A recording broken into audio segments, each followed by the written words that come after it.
Morning, everybody. Happy Friday. Before we get started, I'll just do one piece of news that you may have seen already. As part of the President's commitment to protect the natural beauty of the United States, we announced today that President Obama is building on this leadership by taking an historic step in creating the world's largest marine protected area just off the coast of Hawaii. The designation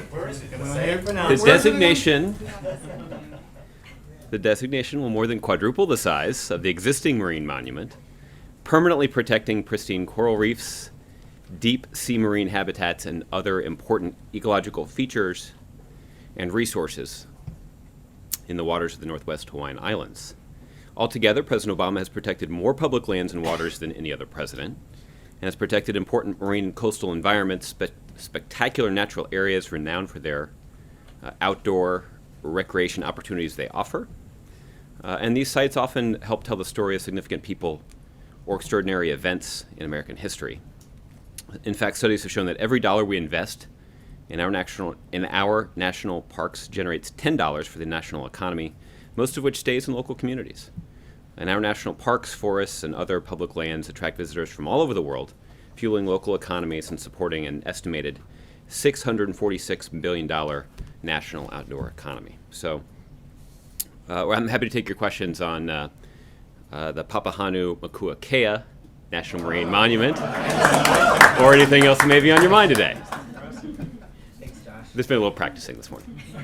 On the National Monument expansion, how does the administration decide whether to expand it by 400,000 square miles or, more or less? How is that decision made? Well, there are a couple of factors that go into this. The first is obviously the president's relying on the scientific advice of officials at NOAA and other prominent government scientists who can talk about steps that the president can take using his executive authority to protect this valuable area.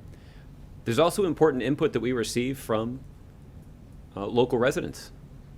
When we're talking about a marine monument like this, we're obviously talking about people who live in the area. And obviously the native Hawaiian population views this area as quite special, if not sacred. And that's why built into the creation of this monument are opportunities for native populations to continue to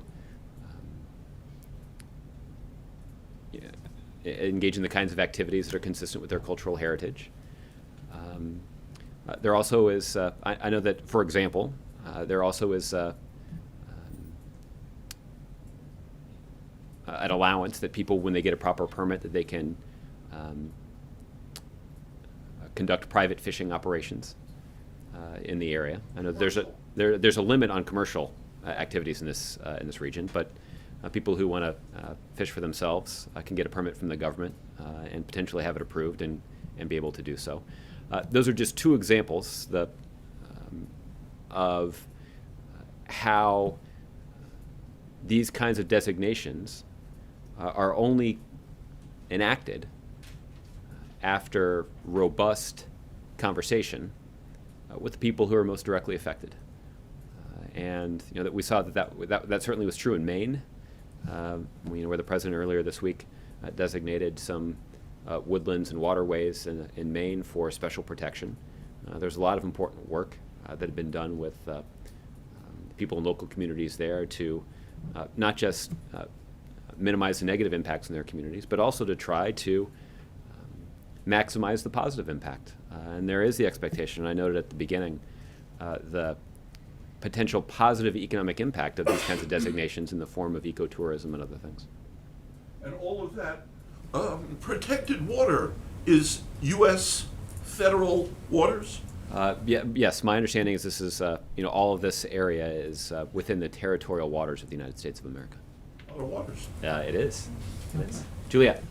A couple follow-up questions on Papahanaumokuakea. Thank you for joining me. First, Show off.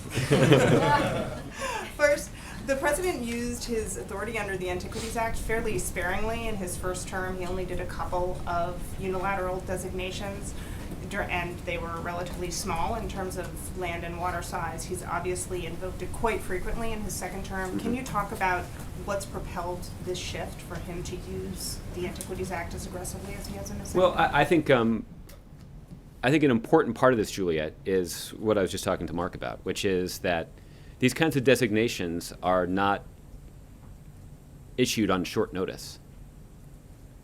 These decisions are only made after extensive consultation with local communities.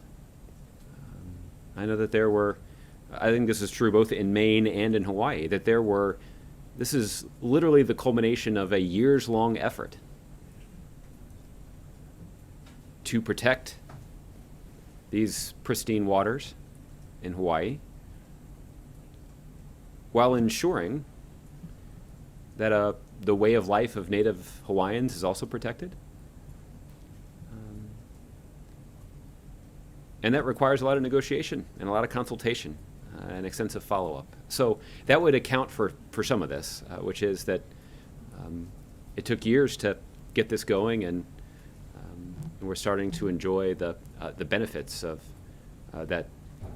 that work.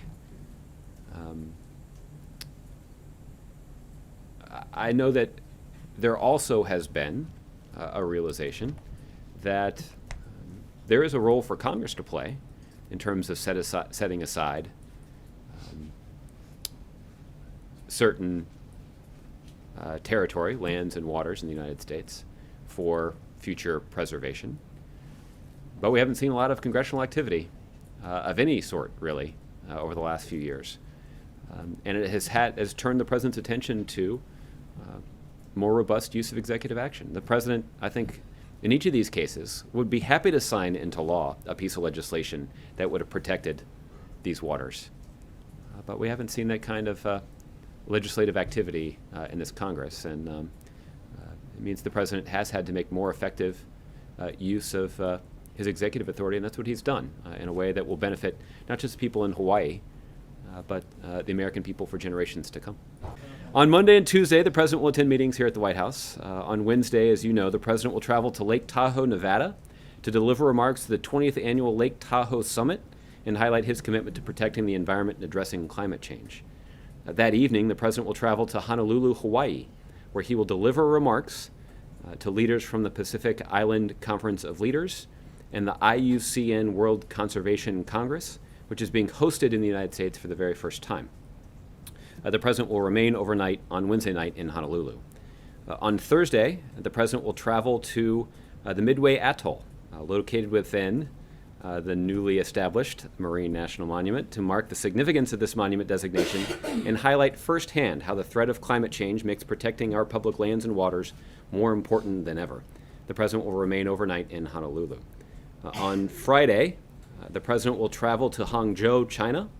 This trip will highlight the president's ongoing commitment to the G20 as the premier forum for international economic cooperation, as well as the U.S. rebalance to Asia and the Pacific. On Saturday, the president will arrive in Hangzhou, China, and will conduct in-depth meetings with President Xi Jinping of China, where the two leaders will discuss a wide range of global, regional, and bilateral issues. The president will remain overnight in Hangzhou. On Sunday, the president will participate in his final G20 Leaders Summit, where he will emphasize the need to continue building on the progress made since 2009 in advancing strong, sustainable, and balanced global economic growth. He will underscore the importance of G20 cooperation in promoting a level playing field and broad-based economic opportunity. The president will spend Sunday night in Hangzhou. We'll have additional details about the rest of the president's travel